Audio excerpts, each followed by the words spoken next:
proposition that we are going to now talk about as it is. Now, even though when you see the canvas, typically it's laid out with 9 boxes, and you might say intuitively that you should start with that first box on the left or something like that. It doesn't really happen like that. And there is a reason why, and later on I'll tell you why is the canvas built out in this fashion. But basically, this is where you start off. The first box you focus upon is customer segments, and once you have clarity in terms of defining your customer, if you have multiple customer segments, create multiple canvases first, right? This is the second point you have to keep in mind.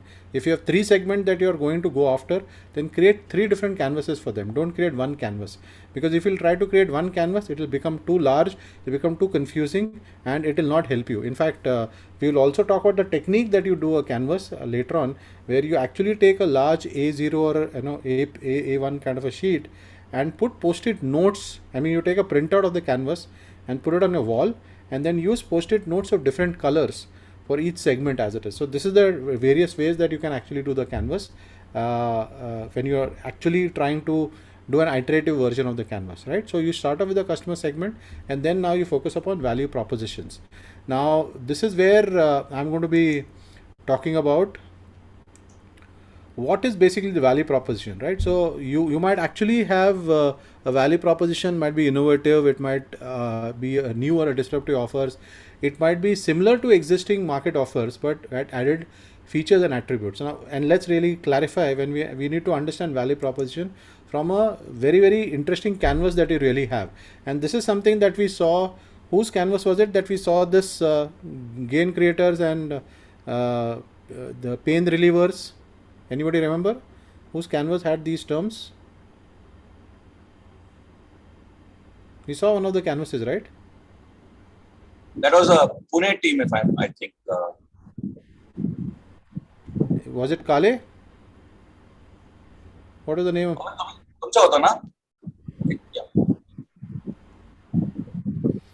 Okay, so anyway, we'll come to that because I want to put up that canvas. So basically, what you really have to do for the value proposition is you list out at the customer profile as it is. Now you've done the segment, right? You identified the segment that you're going to talking about now. Within that customer segment, you start figuring it out that particular customer, what are the gains that the customer is looking for from this kind of a product or a service. Okay, so this is the first question you have to ask yourself, and list down all the gains that the customer is looking to get from this kind of solution that you have. Then the second question you have to ask yourself is, what are the pains that the customer is trying to solve, right, when you are then with this kind of a solution, and what are the jobs that the customer wants to get done. That these are the 3 questions you have to ask yourself, and this is only possible when you are able to reduce it down to a specific customer segment. Like when you are able to do that, like Abhishek had, right, the millennials, 25 to 45 years.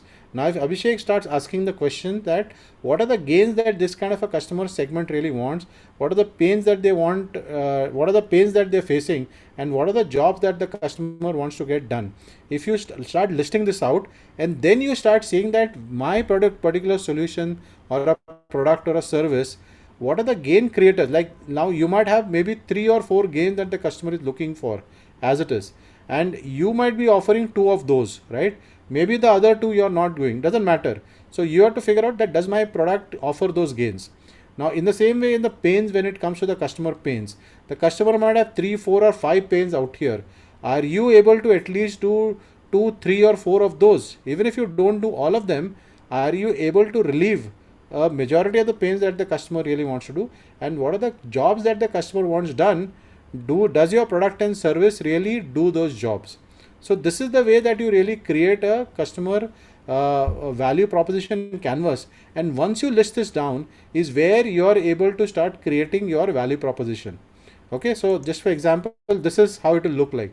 So this is for a company which wanted to offer marketing solution services as it is, right? So this is the gain that the customer wanted: find unexpected growth tactics, gain confidence in the product's worth, gain marketing skills, target market understanding. These are the gains that the customer wanted.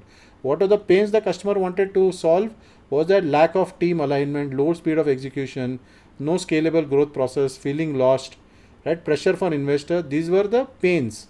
Now, when they looked at it, saying that what we are offering.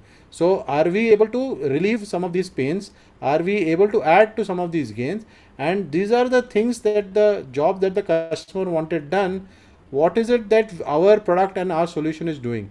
So you really create a map like this, where you list down the pains, gains, and the jobs, and you put down the gain providers, the pain relievers, and the products and solutions, what you do.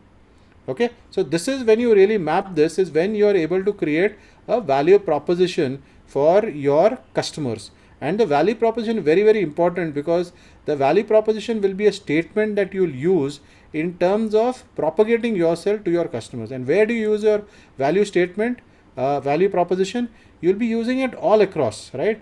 You'll be using it once you create that fit between the customer needs and your solutions, is when you start using it in branding, in your website, in your search engine optimization, in any of content marketing, your advertising, social media, whatever activities that you're doing. In terms of that, this is the forefront of your communication that really happens to your customers. And the more effort that you'll take in to create a value proposition, and the value proposition requires a lot of conversations with customers. This is something you can hypothesize to start with, but you keep validating this with customers. If you have hypothesized that these are the gains that the customer is looking for, and with that definition of customer segment, go to those customers and ask them these questions, and these are the answers that you will get. That wherever you are hearing the most answers, you capture them here. In the same way, pain relievers, go and ask customers what are the pains you want to relieve, and then you have to match it and see, does my product do that or not, right? So this is the approach that you take to create your value proposition from the point of view of a business, that can help you to really distinguish yourself from others in the market. I'll stop sharing right now. Again, I want to take a couple of people's value propositions out here. Who would like to share their value proposition here? Who's pretty confident of their value proposition that you want to share that here? Can we go, sir? Raman, let's give a chance to somebody else first, right? Can you hold on? Okay, sir. Okay. Who else? Somebody who is not presented before this. I like to see you all showing.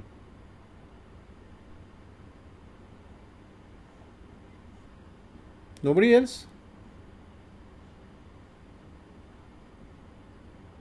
We seem to have only 2 or 3 people who are. So Hassan has put up his hand, but Hassan, we had seen yours earlier, so I want to just give chance to somebody else who has not shown this earlier. Anybody? Nobody. Okay, Soumya, let's go with yours then in that case. Great. Okay. Okay. Can you see my screen? It just started. We'll just hold on. Okay, you'll have to blow up the value proposition because your font is too small. So Yep. I'll just increase. I'll just zoom this. yeah, zoom in to only the value proposition box, so that the rest of it is not visible is fine. Okay. Yep. Is it okay? Little bit more. Okay, wonderful.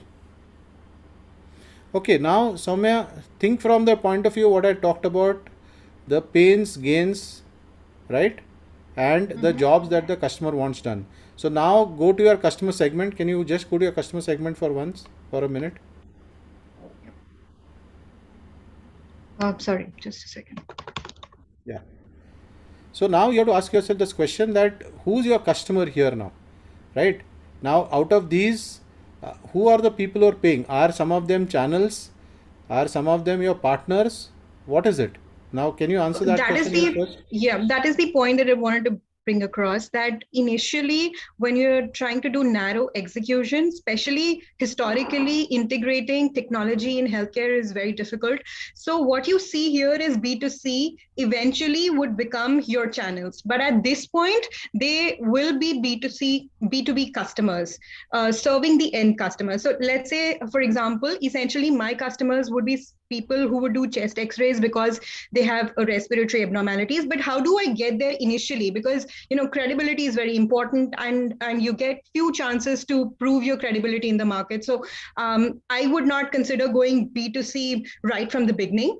So radiologists, physicians, diagnostic centers are those B2B communication channels, and at this point they are my B2B customers. Okay, so let's take radiology centers and diagnostic centers, right? Because of a simple reason that volume of work gets done there. Am I right? Okay, so let's take, if you take radiology centers as your customer segment right now. And even there, you should put a definition. What is the size of a radiology center? I'm just trying to give you a thought process, right? What is the volume that they're doing? Because there might be somebody who does maybe 3 tests a day, and some other entity that is doing anything more than 20 tests a day, whatever like that. So your definition of, and ultimately, how will you land up going to them? There will be a limitation in terms of, are you going to the major cities?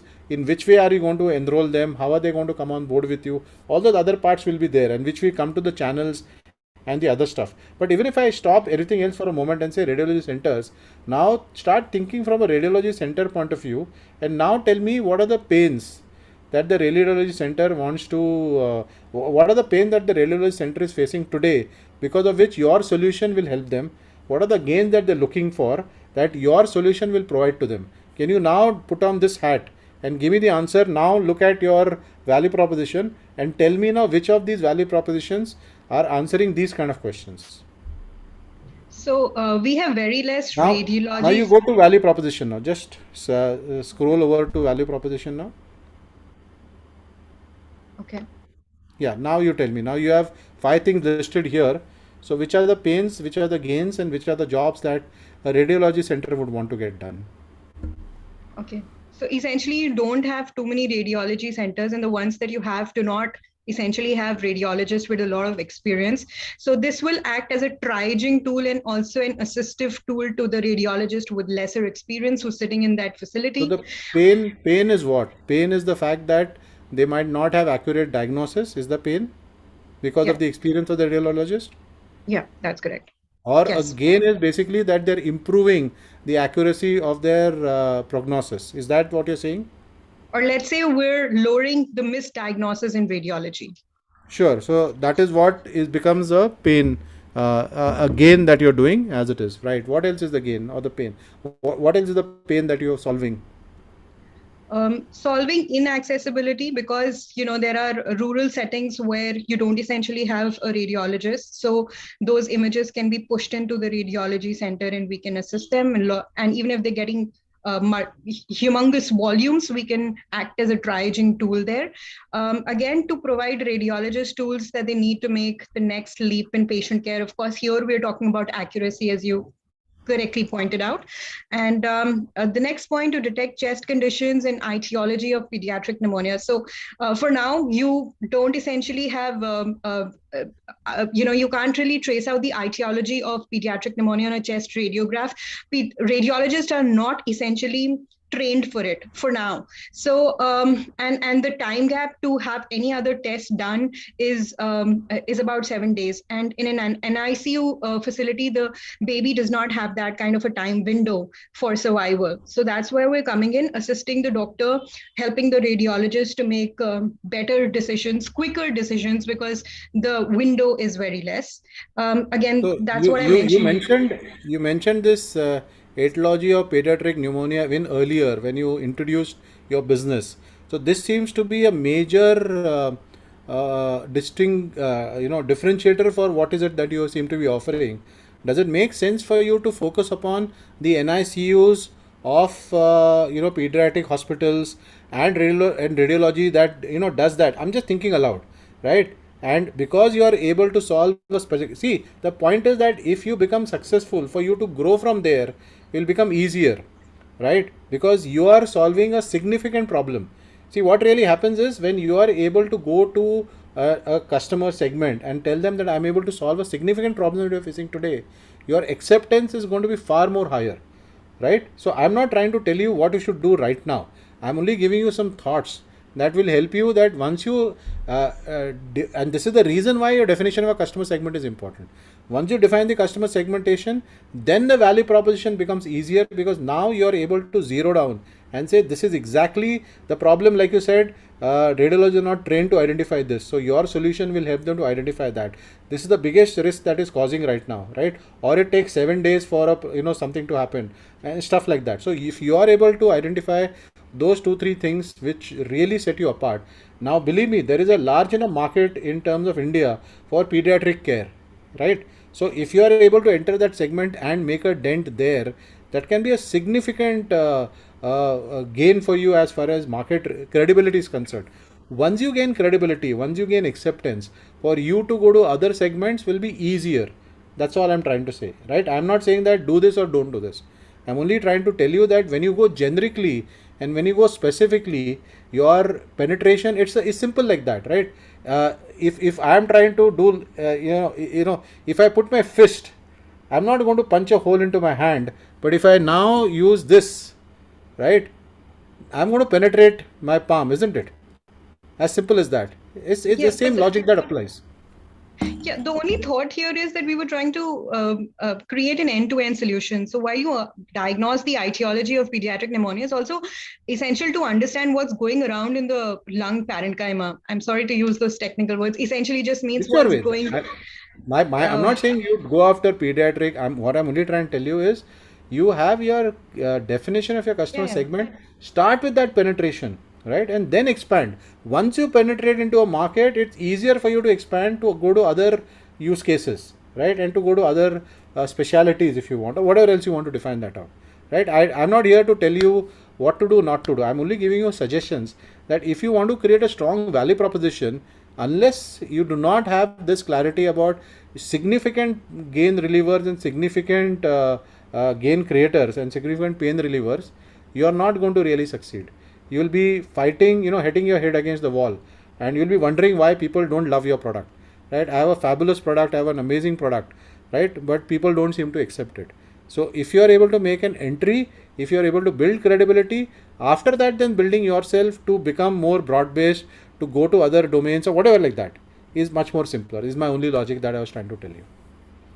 Does that make sense? However, the only shortcoming is that, we seem to be the only people who are doing etiology in pediatric pneumonia with no competition. So it becomes all the more difficult to be able to prove this concept unless you have more people in the West who are doing it, and we come across, more scientific research done in the West, maybe. So Well, I that don't have also. the answer to those questions, but like you said, you'll have to be able to prove your value proposition, right, through enough elements that are medically viable. If it is not, then it cannot be, right? So, I mean, I will not be able to answer on that particular point here right now. Okay, Okay, I'm going to thank you. give just one more person an opportunity. So, Hassan, you raised your hand earlier. I'm going to take your sheet again. Hassan, you want to share your sheet?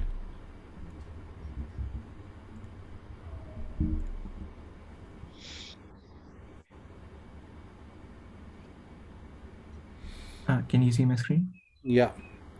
So again, can you take one of your segments here and now give me the answer to the question that I showed you in terms of building a value proposition?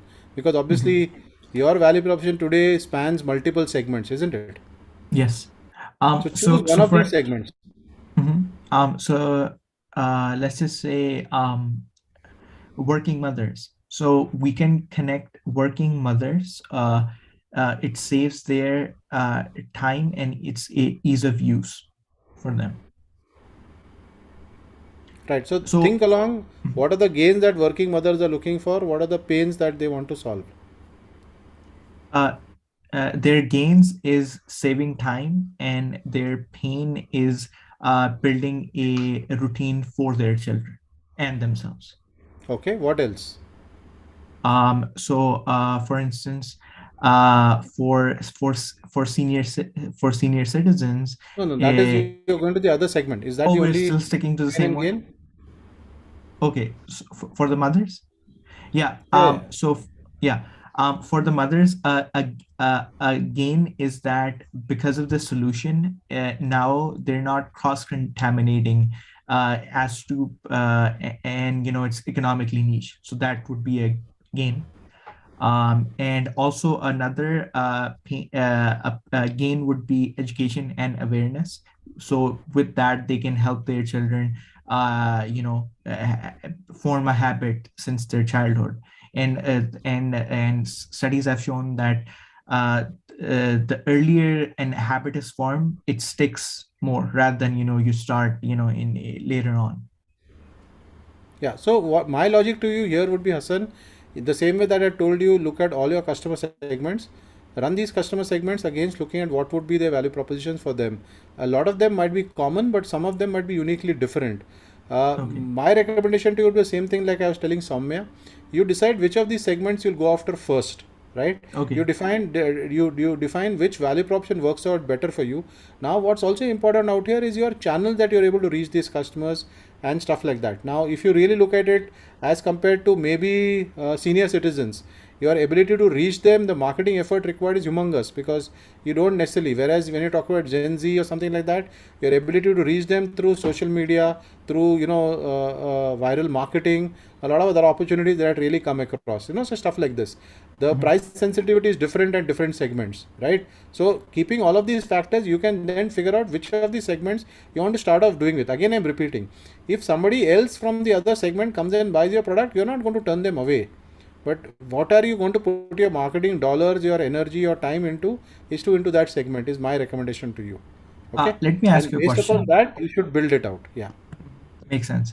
So my question would be, so earlier on you talked about distributors being a channel. So Yeah. if you're able to license it to them, do you think is that still a channel or is that a customer segment? When you If say that's license it to possible. them, they will manufacture it for you, or what are you saying? I mean, it could be one of many things, but just When you as a say possibility. license, see, distributors are people who take your products and they distribute out to other channel in the market, right? So Mhm. that's what distribute. It's a distribution channel.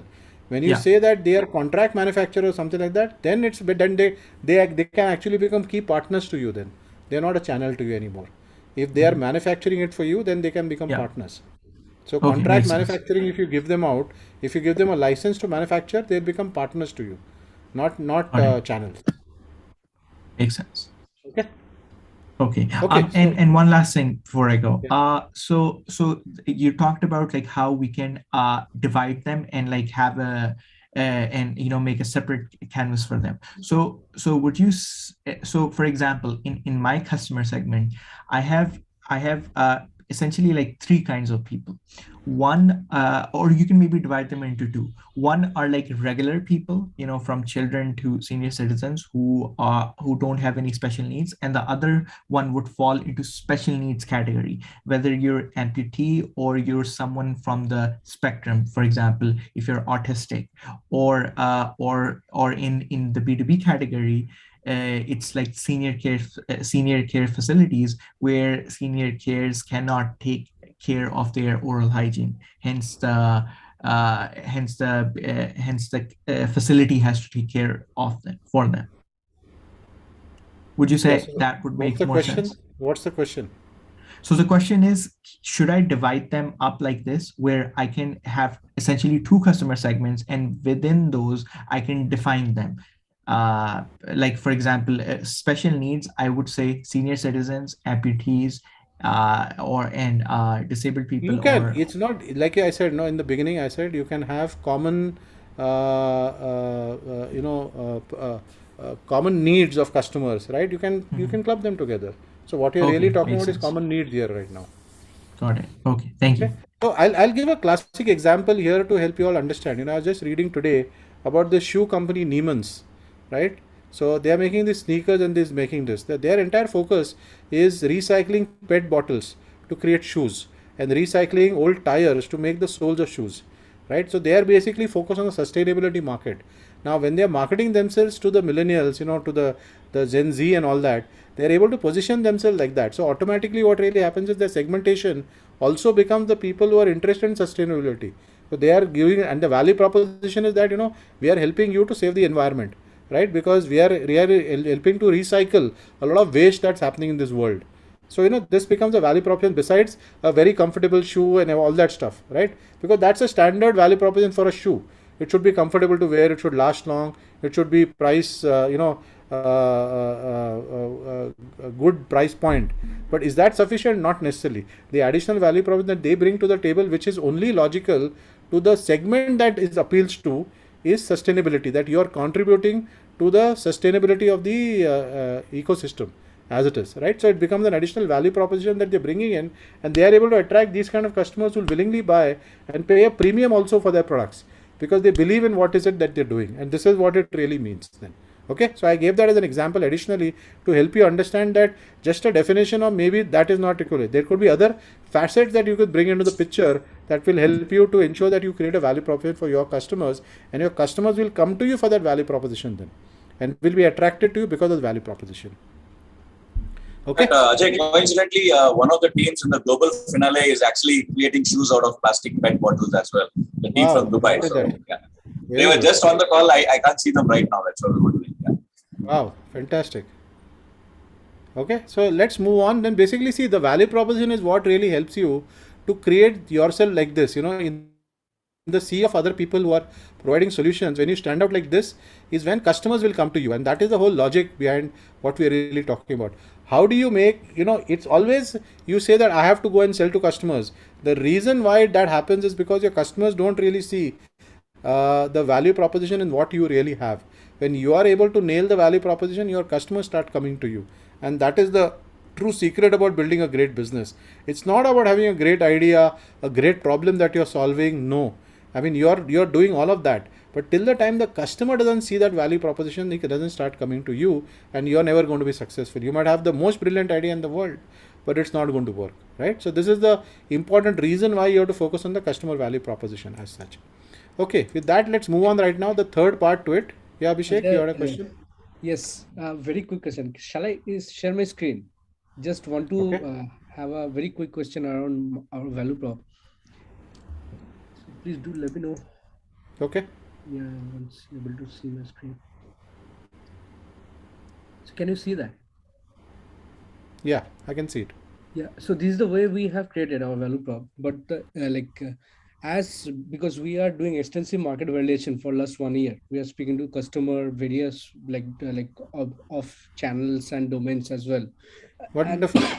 And we are getting multiple feedbacks because some of the financial institute would like to adopt our privacy engine backup their existing CRM as with some different intention, whereas some retail customer would like to see digital behavior holistically for more customer retention, etc., or creating bespoke portfolio. So how do we ensure which is the best one to navigate into that around those noise? So that's what the so are you saying among e-commerce brands, you're saying you're hearing different things? Are you saying once you go to... No. So e-commerce is our key area of penetration, the first, but we are getting interest from the finance. We are getting interest for the smart city enabler kind of project as well. So how we can say going forward, as you say, just focusing on the one segment for at least for the market entry. So the segment which we are focusing is the best segment to go ahead with. How we can identify that? So I would say you should look at a couple of things. You should look at the size of the market. You should look at the competition. You could look at the how is that problem impacting that industry. If it is a significant impact to the industry, their willingness to solve it and the willingness to spend money to solve it is high, right? So you look at these 3-4 questions, and then you take a decision which market should I go after first. I mean, these are the 2-3 things, like size of the market, what is the competitive space, what is the extent to which your customers articulate or feel the pain of the problem, right? Yes. Because if the pain is high, like you rightly said, they are getting penalized, right? Yes. Now if they don't implement your solution, then the penalty might be 50 times or 100 times what they'll spend on your solution. So your solution is a far simpler answer to them. It becomes much more easier, stuff like that.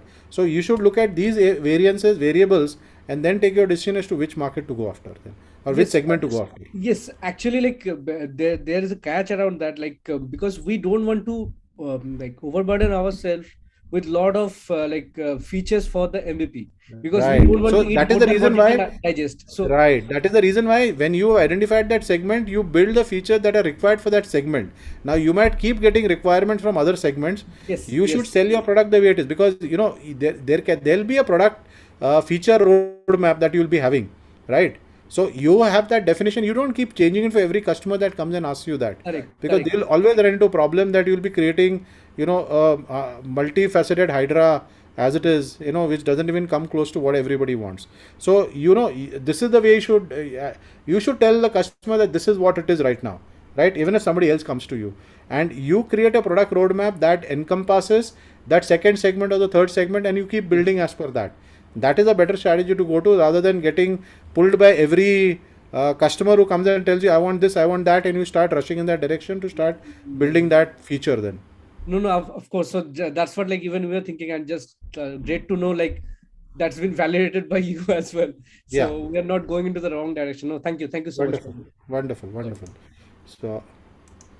So the third element that you really go upon is the channels, right? The channels are, again, once you are clear about your customer segment and your value proposition, then the third thing that you really focus upon is what is the channel for us to be able to. Now when you say channel, channel encompasses everything. This is the channel that you will be able to communicate to your customers, right? So what are the channels to communicate to customers, right? Like you say, in a process for sales is awareness, interest, conviction, action, right? So what are the channels to create awareness among my customer segment?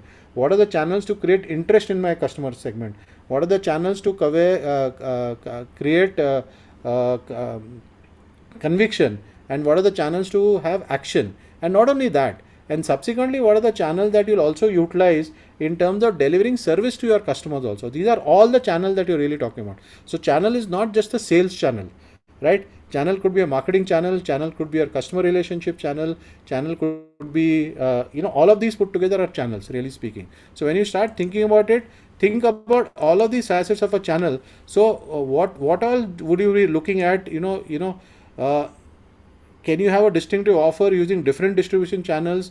What are the different kind of relationships that can give you different profitabilities actually, right? So this is why you have to be able to start looking at different kind of distribution channels that you can use to talk to them and get to that as it is. So amongst all of you all, right, when you start looking at channels, how many of you have looked at not just the sales channels, but all the other channels that I've seen some of you all had social media, right, as a channel to reach your customers. How many of you figured out what are you going to be doing in terms of servicing these customers also? Have you thought about the channel in terms of what is the service? And that is also the fourth part of the canvas that we come to, customer relationships. But how many of you addressed the post purchase channel for your customers? How many of you captured that in your canvas? Any of you put up your hands? Abhishek, do you have that in your model? A channel in terms of servicing your customers after purchase? You have that. Wonderful. What about you, Raman? Do you have that? Oh, actually, we doesn't have in the channels. We have in the customer relationships. Like once we are selling our product, we can. No, we. Sorry, Raman, please. Soumya, what about you? We do. So we add a customer experience platform while we give a call to the customer and tell him about the next steps while we diagnose a certain. So is it captured in your channels? Is the question. No, it is not. So I'm just in the middle of doing that. Okay, wonderful. So I hope you've understood that this is the way that you should look at all the possible channels, and obviously you look at what is cost effective. Now, what really happens in the short run? In the short run, you don't really know which channel works. Maybe you have intuitive knowledge. So you iterate, you test, right? You test and you figure out which channel works better for you. So you'll have to test before you come to the model that works best. Today, if you're doing an hypothesis, like Raman, basically you are at a concept stage, right? So if you're doing an hypothesis, you can put that as an hypothesis that this is what our hypothesis that this channel will work the best for us right now. Okay, you can do an hypothesis, but once you get to an execution, like some of the others are at the execution phase, then obviously you have to do what we call as A/B testing. Right, you have to figure out, like if you're doing social media, what kind of social media works for you, right? What doesn't work for you? Do A/B testing. In the same way, what kind of channel works for you for sales that doesn't work for you? So you do A/B testing. Maybe two different markets, you launch with two different kinds of distribution channels and see which is working better for you. I'm just giving you thoughts, and so that you can build this up when you do this later on. And this is the way that you keep iterating your model till the time you get it right. Okay. So you might have an hypothesis to start with.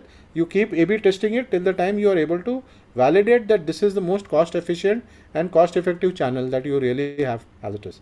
Okay, so this is what channels really come across from that point of view, and this is the reason why it's a third building block of your customer model canvas as it is. So the fourth building block to the customer model canvas is the customer relationships. It basically refers to what is it that you will have as relations with your customers. Are you going to have a concierge service? Are you going to get a very personalized service to your customers?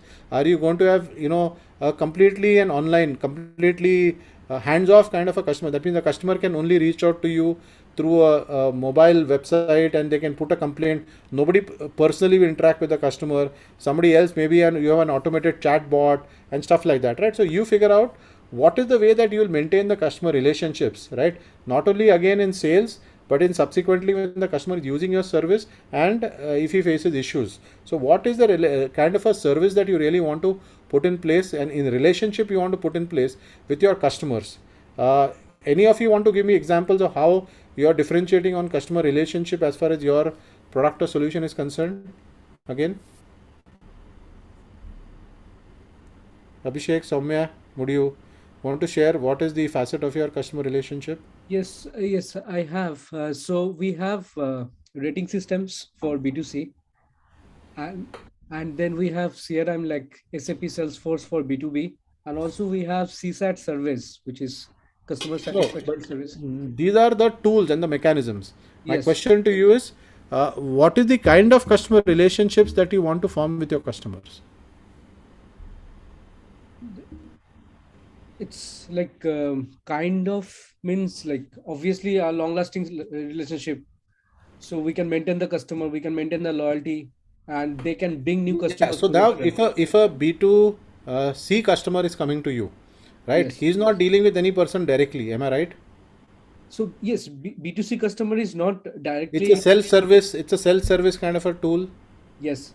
So, but Okay. we'll still have a like service desk to support that line of customer. Right. So this is where you start defining it out, that what is the kind of relationship I want with my customer. You can say I want an arm's length relationship where I only have, like I said, a remote relationship, where you might turn around and say that I will have a personalized interaction. I will have a level of saying that maybe some product or a solution you might have somebody going and visiting the customer also, right? Concierge service. So it depends on what is the kind of a customer relationship that you want to build and maintain. If you're talking about private banking, you know that in private banking, your bank will send the person to your house, right, to transact with you, right? That's a level of customer relationship that they're building for the kind of a business and product that they are into, right? So this is what is really meant by customer relationships. What is the kind of a relationship your customer has with you? And you have to set that as a definition, because depending on your customer segment and depending upon their value proposition, right, you are able to build your customer relationship then as per that. Okay, are we clear on that? Okay, so once we have done these, what really happens is we come to what is okay, I'll cover this. You come to what is the revenue streams.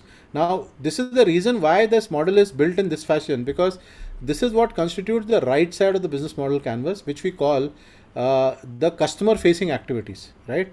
So all of these 5 that we have right now, and I'll talk a little bit of revenue, but all of these become the right side of the canvas. It's like a stage, right? You have something that is पर्दे के पीछे और पर्दे के आगे, something that behind the curtain and something that is in front of the curtain, in front of the stage. So this is all what is the customer can see, and everything else that is on left side of the canvas is what the customer does not see. That is something invisible to the customer, right? So this is why the canvas is made in this fashion. The right side is what is visible to the customer, and the left side of the canvas is what is not visible to the customer. Okay, so now we come to revenue streams, and revenue streams obviously is all these things that will allow you to be able to have your revenues coming in into your business as it is. So possibly let's talk about some of you all out here. What are the kind of different revenue streams that you have? And maybe now at this point of time we can have some of the other people who have not been answering before this to give in their answer. So even if you have not built your canvas, some of the others, can you tell us the revenue streams that you have in your business? Some of the other people in the workshop today? Ritesh or Ravi?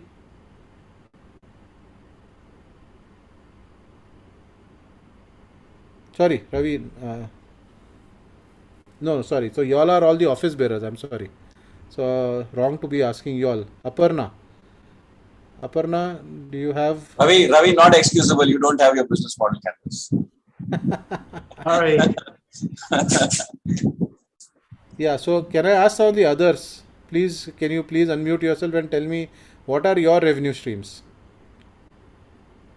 Anyone who has not yet spoken, it will be good if you could speak. Yeah, somebody who's not yet spoken, I would prefer that.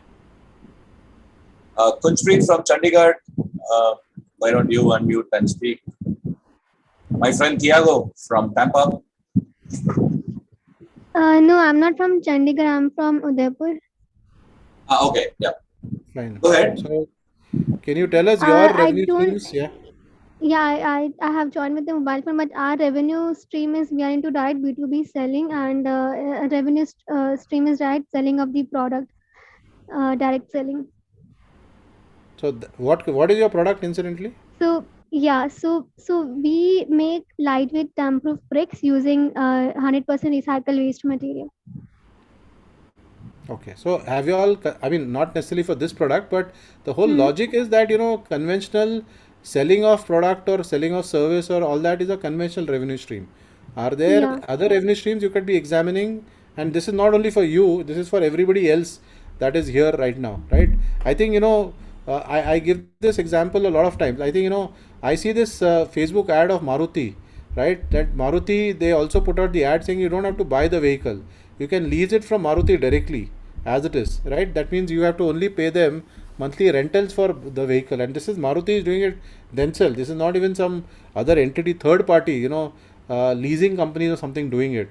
So as a manufacturer, Maruti is on that route of offering their cars on a subscription model as it is. I mean, this is an alternative revenue stream that they're creating via the revenue stream right now. So let me hear some of the others. What is the most innovative, Vaishnavi or Alekhya, any of the others? Can I hear whether you have any other revenue stream that is out of ordinary?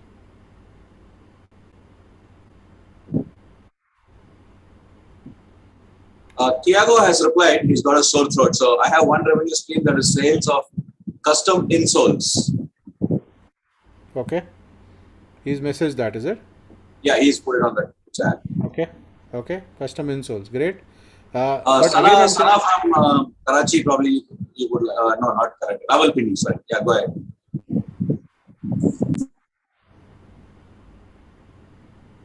Yes, Sana?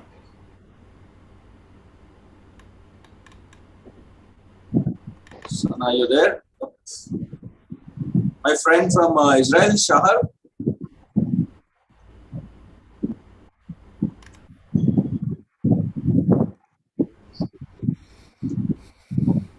Does it look most of the people are paying attention? They're all going to sleep. Okay, so let's move on. I don't want to hold up people's time. Any of the others who have taken an interest and contributed, do you want to share what are your revenue streams?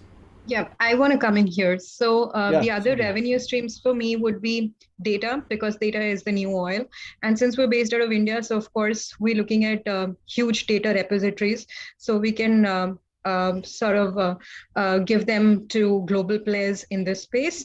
And the other is to leverage an R&D facilities, because, let's say India being one of the largest markets, there are some entry barriers for international players here. One essentially is R&D facilities. So we can leverage that also, because we're great with our R&D in India.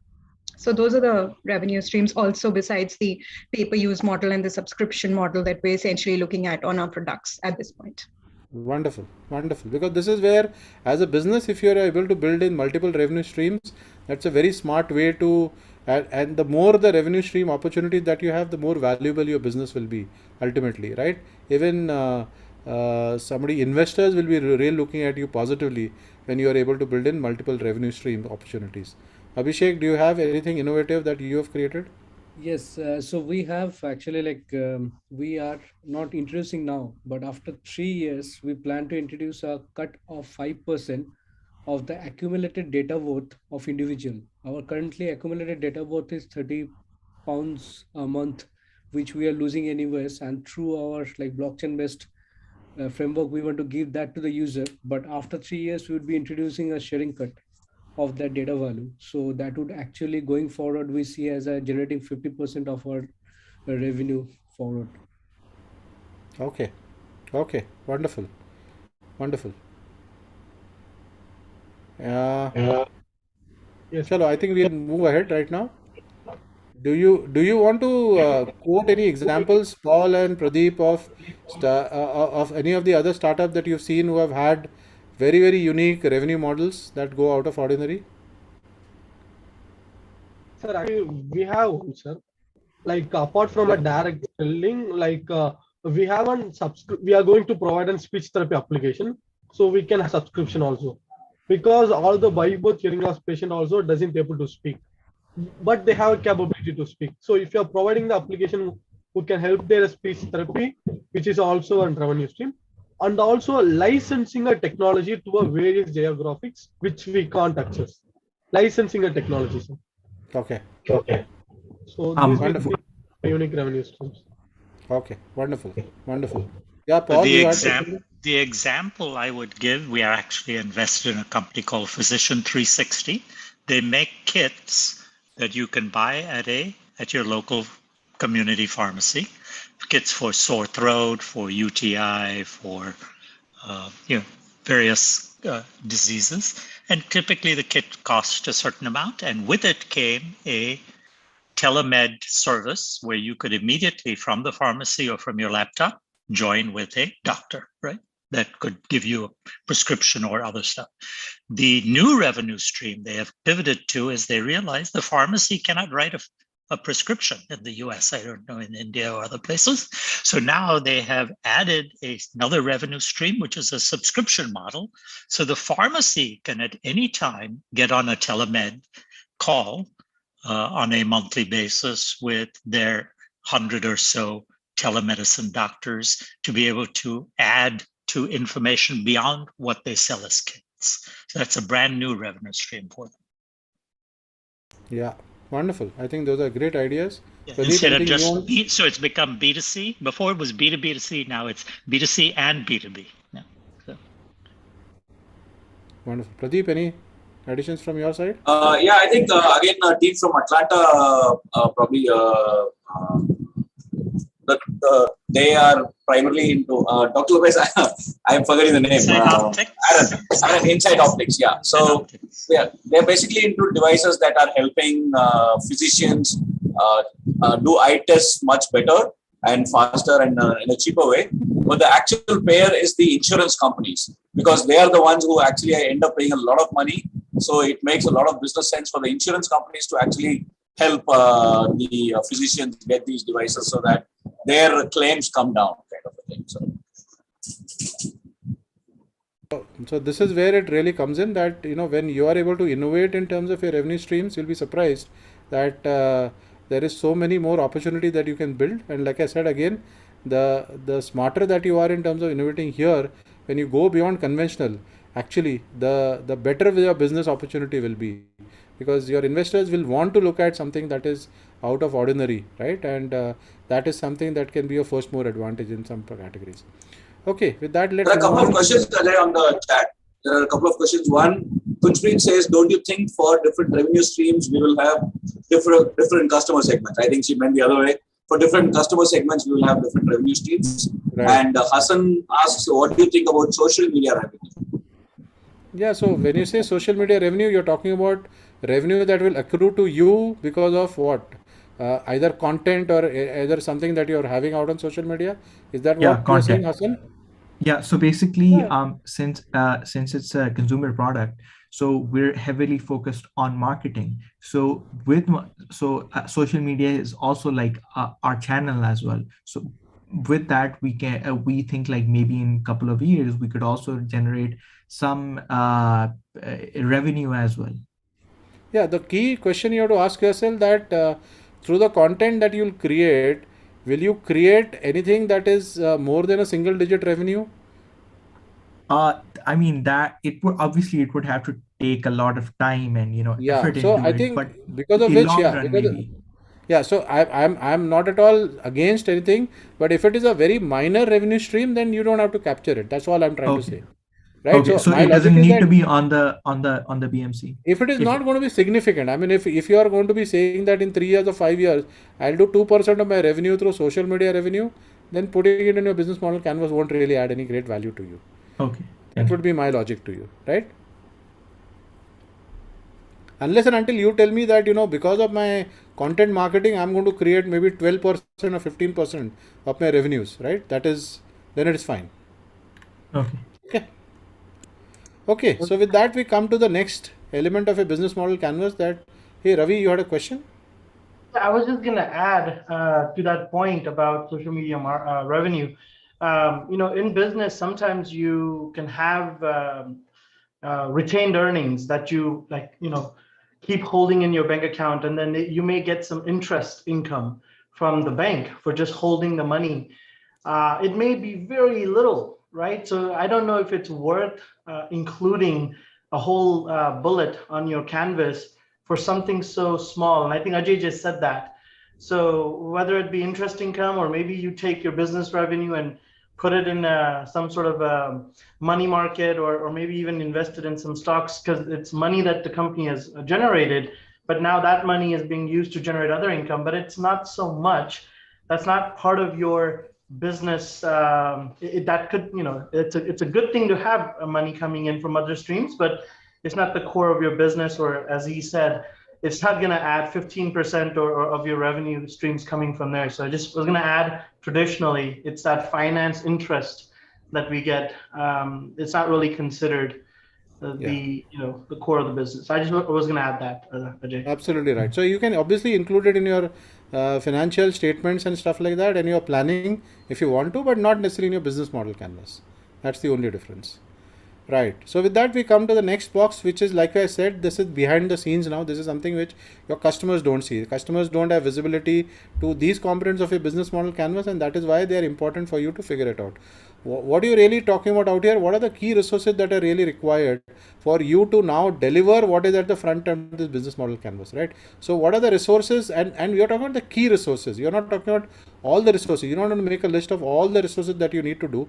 What you have to be able to figure out is that for me to deliver for that particular customer segment, the value proposition that I'm talking about, through the channel and through the customer relationship I want to build, which are giving these revenue streams, which are my key resources, right? So when you say key resources, like in some product, like maybe Samya's product, right? Maybe R&D capability, or R&D, I'm just thinking aloud, right? Maybe testing or something like that, or certifications or something like that. Somebody who's, or liaisons with maybe a government, statutory bodies that provide approval, FD approvals, right? Might be a key resource for you, because if you don't have that, then your ability to do that, so it will become a key resource. It can also be a key activity, right? So depending upon that, it could be like that. Possibly in Abhishek's case, right, your key resources could be the people who are writing your algorithms, right?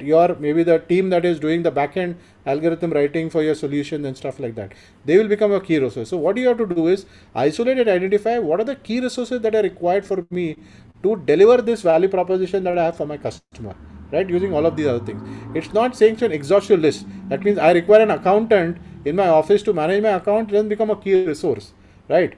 Are you getting the difference, basically, right? So you basically list down what are the key resources that are really requiring. And key resources go beyond people. Key resources are also funding.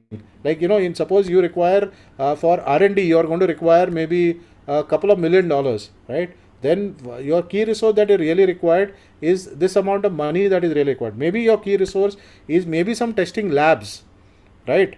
At the end of the day. Now, what you have to, testing facilities, right? So these might become key resources that you really require for your business. So this is something that you list down in under the category of key resources, so that you're clear in your mind that when I'm doing this and building this business, what are the key resources that will help me to be able to deliver that value proposition to my customer.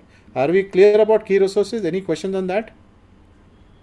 I have, sorry for asking so many questions, Ajay. Yeah.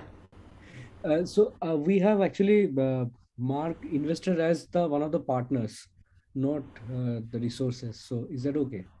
Yeah, it's okay. See, it depends. Like, if funds is the major stumbling block for you, then funding or X amount of monetary requirement can be a key resource. Now you can also have your investor as a partner. There's nothing wrong. I mean, it is not as a mutually exclusive of each other, right? So funding is a key resource that you need, and your investor is one of your key partners. It's fine to have them both in in the box So or we'll something. just include, so in that case, we'll probably include It's fine. funding as It's well. fine. Yeah. Okay, so like I said, it could be physical, financial, intellectual. These are all the kind of resources, human resources. You have to list down the resources into all of these categories, right? Not necessarily only in terms of people or not necessarily everything else. Any of these are resources that you identify and isolate out, saying these are key resources for us to deliver value for our business as it is. So after key resources, you really come to our key activities. So again, the same equation that comes in, that for me to deliver on this value proposition to these customers, what are the key activities I need to be doing? Again, the same way as in business and organization, there are maybe 25-50 activities that you really need to do. But again, the question you have to ask yourself, what are the key activities? What are the most important activities? Just for example, even though both of these are technology companies, right? For Microsoft, the key activity is software development. But for Dell, it is not manufacturing computers, right? That is not their key activity. For Dell, their key activity is supply chain management, because Dell has really built an amazing business on the fact that they are able to take payments from customers in advance and then build the products and then supply the products and then they pay the suppliers. So their key activity is actually supply chain management and not manufacturing computers, right? So it varies from organization to organization. What are the key activities that are important for them to deliver value as far as their business model is really concerned, right? And it's important for you to isolate. It's not necessarily have to only one. You could have two or three also, but it's not an exhaustive list of everything that you need to be doing there as it is, right? So this is what really comes under key activities for your business. I'm going slightly faster so that we can finish off and we can still take some more questions at the end of it as it is, because believe me, these are the simpler elements of your canvas right now as it is as compared to the others. And then you really come to the key partners. Who are the key partners that are really going to help you in this journey right here? And like you rightly mentioned, Abhishek, you might have investors as your key partners. Somewhere, who are your key partners in your business?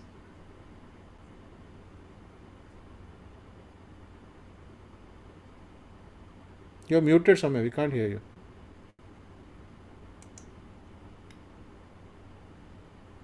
No, you're still muted.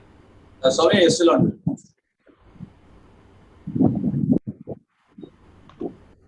Okay. Can you hear me now? Yeah, we can hear you now. Okay, so my key partners essentially would be AWS, cloud services, people who provide that, would be also investors, distribution partners, strategic partnerships who sort of enhance the workflow, clinical content partners, patient engagement partners, and of course, precision medicine partners, global research community, hospitals would also be our partners, and of course, the patients. Right. So the important element is that if you have a long list, then you prioritize that who's your number one, number two, number three, right? Because at the end of the day, it's important for you to be able to isolate out. I'm not saying that, I'm not saying that don't have a long list, but the logic is always prioritize in terms of who are your key partners, right? So that your focus, your attention in terms of ensuring that you're securing those partnerships, having those favorable relationships, and ensuring that they're delivering value to what you need is extremely high in terms of your own focus as it is. Anybody else wants to share their key partners who have anything beyond whatever you just heard from Abhishek or from Samya?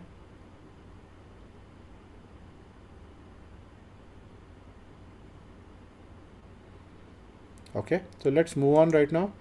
So Ajay, one more thing. For the partner, I have included the legislation authorities as well. So was the data. So when you say legislation authorities, what do you mean?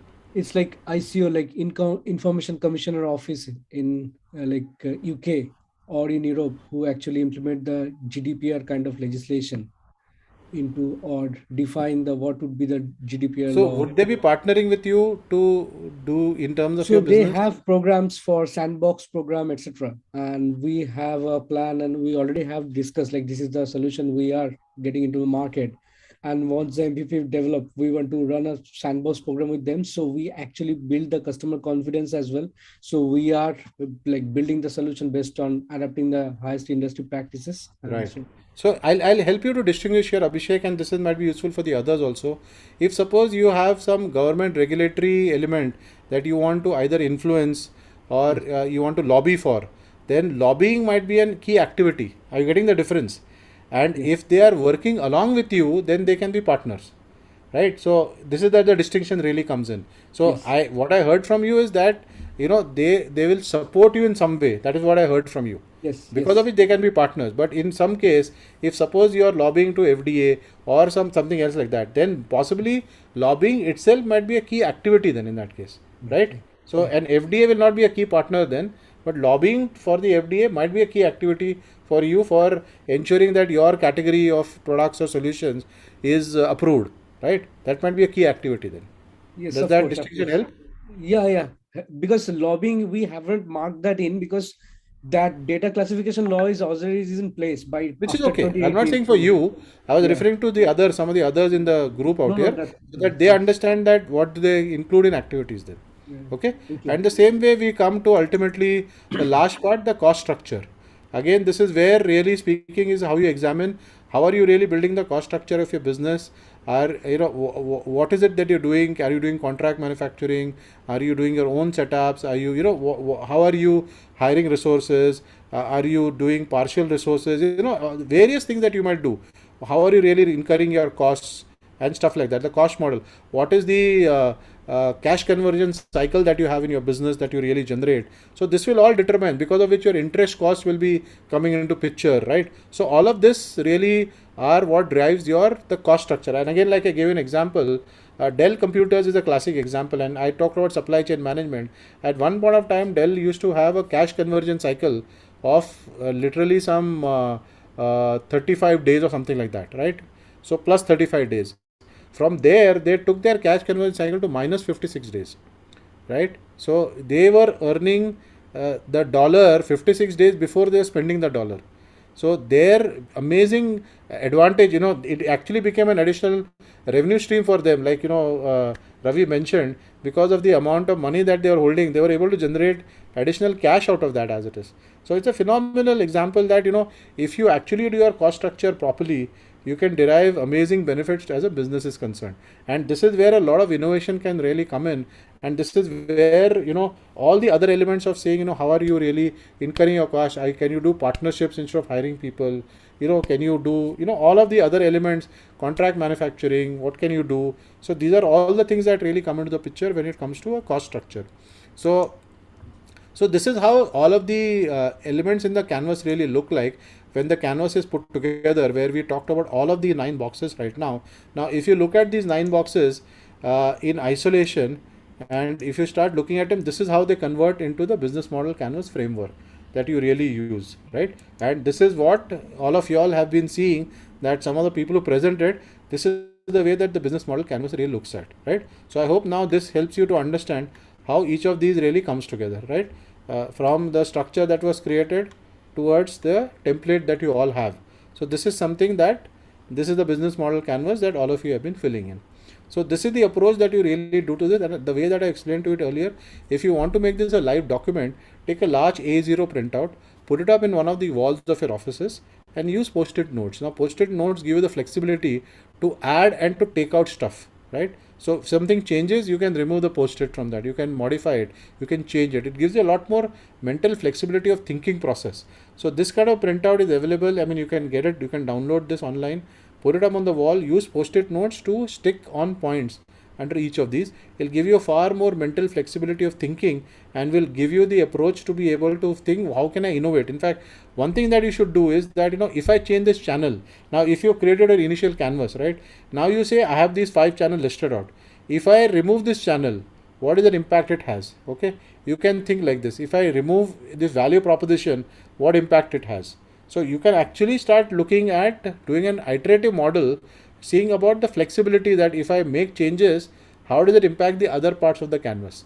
And that is how you are able to get in a lot more mental flexibility towards how do you approach it. Now, there is one other element that a lot of people have a complaint against the business model canvas, that it is very inward looking. But interestingly, the business model canvas has external components also. So there are the 4 external components to a business model canvas that you look at when you create it. That what are the market forces that are there, that exist in your market as it is, right? So this is something that is being looked at in the business model canvas. Are there macroeconomic forces at play in terms of your business? What are the global market conditions? What are the economic infrastructure that is there, what are the industry forces that are there in your market as it is. So suppliers, stakeholders, right, are there substitute products and services, and what are the key trends that are happening in your market. So if you really build a business model canvas, first of all, which is inward looking, then outside the business model canvas are these elements that you should consider upon, and when you internalize these elements into your business model is when you are able to really create a very strong and a robust business model, right? So this is the entire perspective of what a business model really works. There are very good videos on the website Strategizer that I've shared with you all earlier, which gives you examples of how do you build a business model canvas also. So my recommendation is go to the Strategizer website, look it up and look at those videos. For those who are not familiar, you will get a very good starting point, and then this is the minimum requirement that you should be ready with when you come in for the final pitch competition now, right? When you have within the other stuff that you require to have a very strong business model canvas that is generated for your business, and have that as a part of your presentation at the final round as it is. So I'm going to stop here for any more questions that we have. I think we have about 5 minutes more to take additional questions now.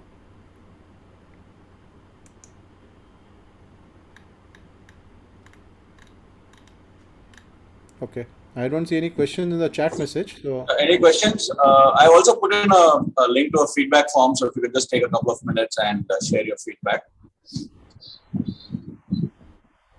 Please go ahead. We have Ajay for a few more minutes. Any questions?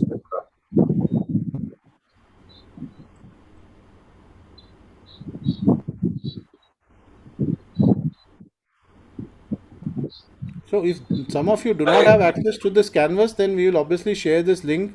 So each of you all can download this and have it available to you all. I assume, Pradeep, this has already been shared with them, right? Yeah, it's already shared. It's part of the TIU Blue Book, page number 45. Right.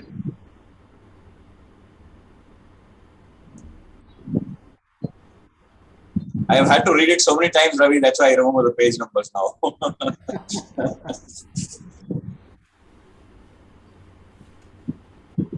Cool.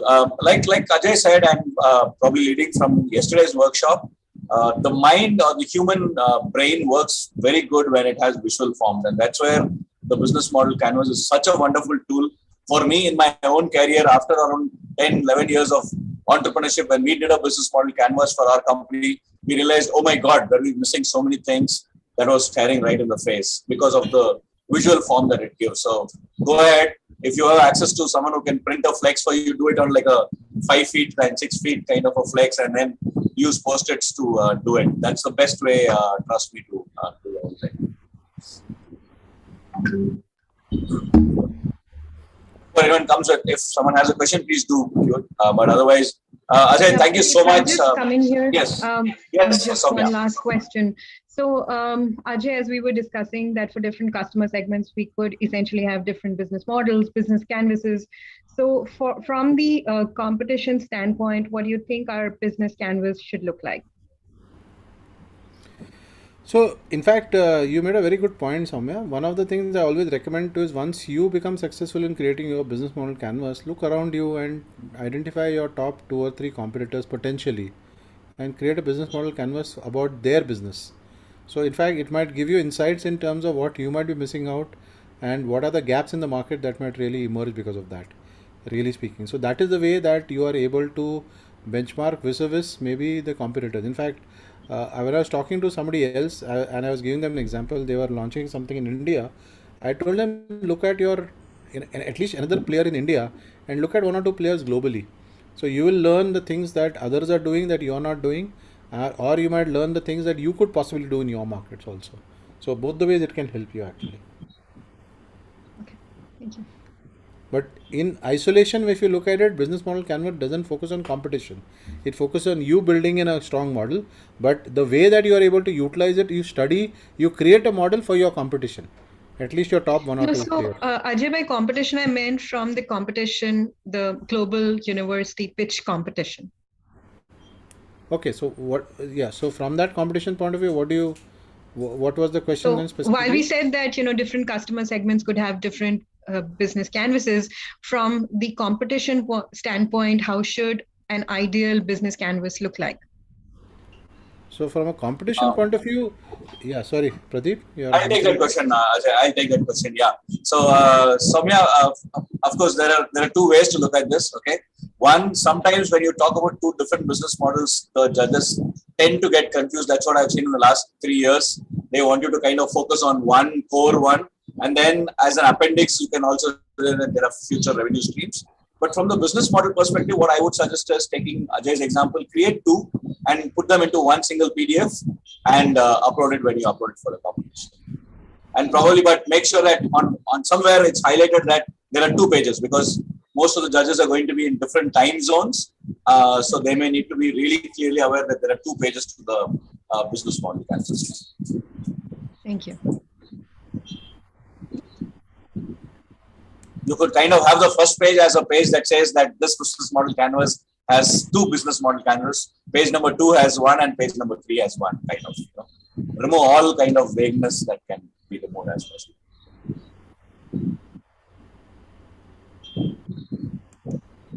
Cool. If no more questions, please do take out a few minutes to fill up the survey. From whatever the survey results have come so far, Ajay, I think everyone has to stand up and give you a standing ovation. Now you have made my job tougher for the next year's workshop, because you got a 10 out of 10 all over, right? So wonderful, Ajay, wonderful. I think we were chatting on the parallel with Dr. Lopez that this is actually a workshop, and to do something for 2.5 hours without anyone walking away on Zoom is something just out of the world. So on behalf of all these students and on behalf of High University, thank you so much for taking out the time. And I'm sure students will mail you out. I put your email ID there on the chat. Dr. Lopez, closing notes from you. Just to mention, if you're part of the winning team, you got a calendar invite that no matter whether you've done a business model canvas at your local competition, none of that is being counted. You must have yours in by midnight on the 30th April so that the new judges can start to look at it. And so hence, Ajay, also very timely that you were willing to do this again, since you had already done it and we recorded it. So, and I just love the activity that occurred here. So real. That's exactly what we're trying to do. So these students really take their idea forward and either launch their business or scale their business. That's how you have enabled that mission to be performed. Thank you so much. Thank you. Thank you, everyone, and all the very best to